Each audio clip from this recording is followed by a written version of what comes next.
They and other Zodiac acts like Klaus Schulze were among the first to utilize the newly invented synthesizer.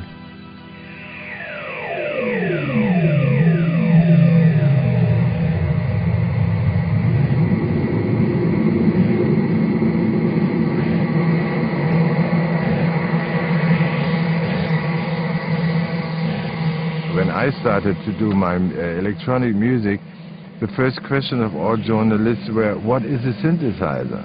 You can imagine today nobody would even care, they just see hundreds of them. But at this time, what is a synthesizer? Then you try to explain it, you know.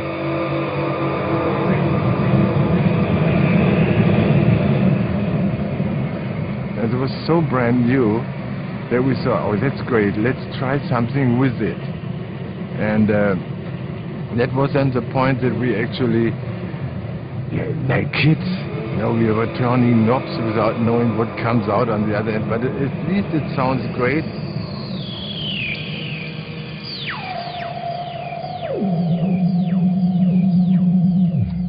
And as far as they are all connected to each other, every knob you move, something is happening, you know. It's so. But don't ask me, I have this now more than 30 years. I could never create tomorrow exactly the same sound.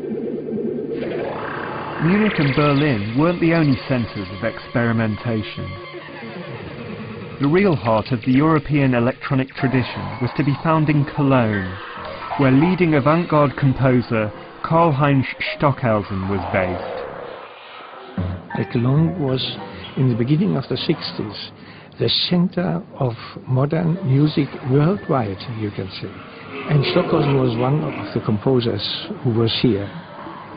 And he gave some lectures, and I said to him, I said, Mr. Stockhausen, I can do anything. All examinations I failed. And he said, what do you want to become? I said, composer, of course. And then he looked at me. Your story sounds good. I take you.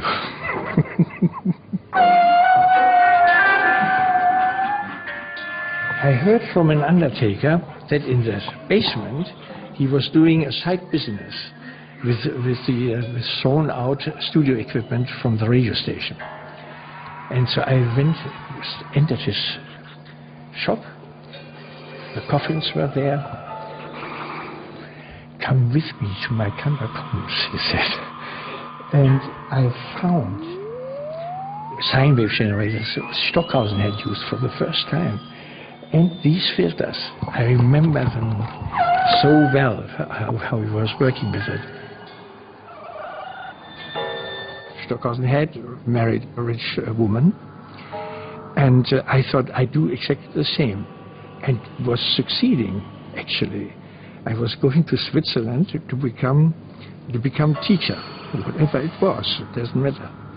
And suddenly I was engaged, but instead of taking too much care for the rich girls, there was a guitar player.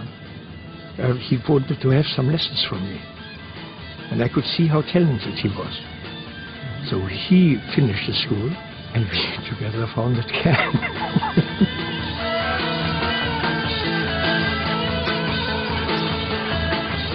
As I said, better a small bird in the hand than a pigeon on the roof.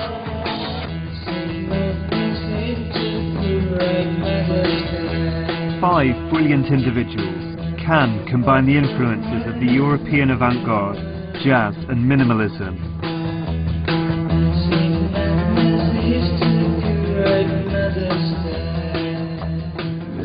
Kern was founded in '68. That was the year of the kind of student revolutions in Germany. A mental revolution happened at that time. The war was definitely finished, and the old way of thinking had to be destroyed. We did not try to play rock and roll because we knew it's not the thing we are born with, and we have to find our own way.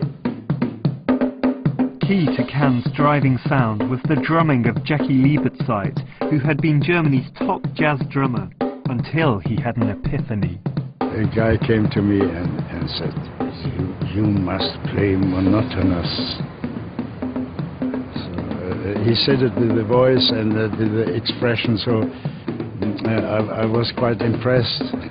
So, I don't know, it was a kind of freak. Maybe he had taken a LSD trip or something. He was completely strange. I started thinking about it. To play monotonous. What did he mean, monotonous? So I started to repeat things.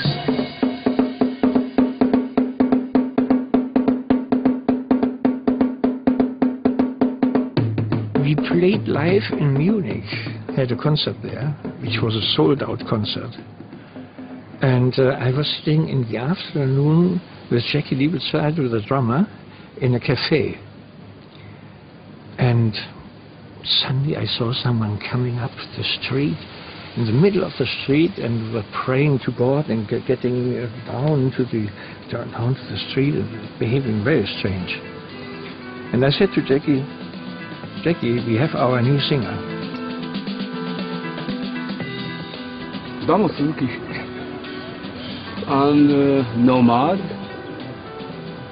nomad in the 21st century, traveler, hippie but not really hippie, metaphysical transporter, human being. I went to Damo and said, what are you doing tonight? He said, oh, nothing, I don't have anything to do. Do you want to become singer in a concert? Sold out. Yes, and where do we make a rehearsal? I said, no rehearsal. No, you go on stage and then you sing. Don't worry. Damo was first like a samurai, but a very peaceful one. But suddenly, out of nothing, he broke out in an eruption like a volcano, and the people got so aggressive.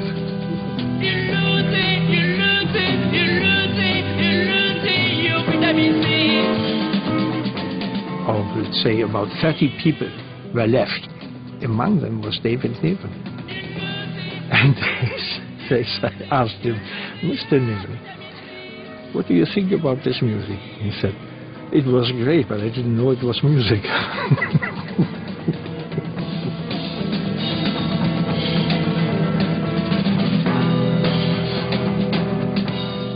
Actually, I don't have so much memories because that time I was quite stoned, and that's it.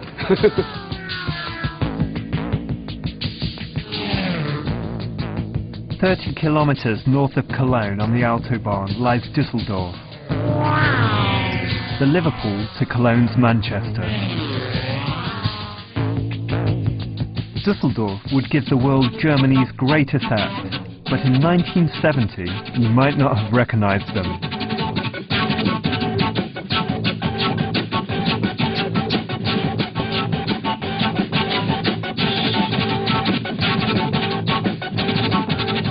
This is Kraftwerk's first televised performance. It features Florian Schneider and Ralf Hütter, two classical music students who formed the creative nucleus of the band.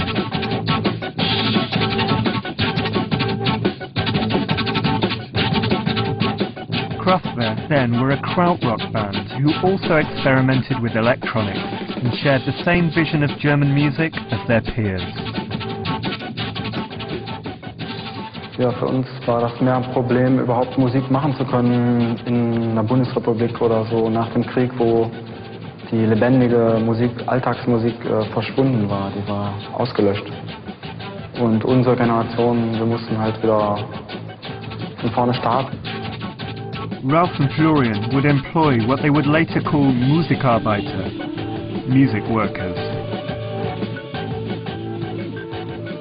At that time I was 20 and I was working in a psychiatrist hospital, and there was another guy working the same job, and he was invited to join a band called Krautrock.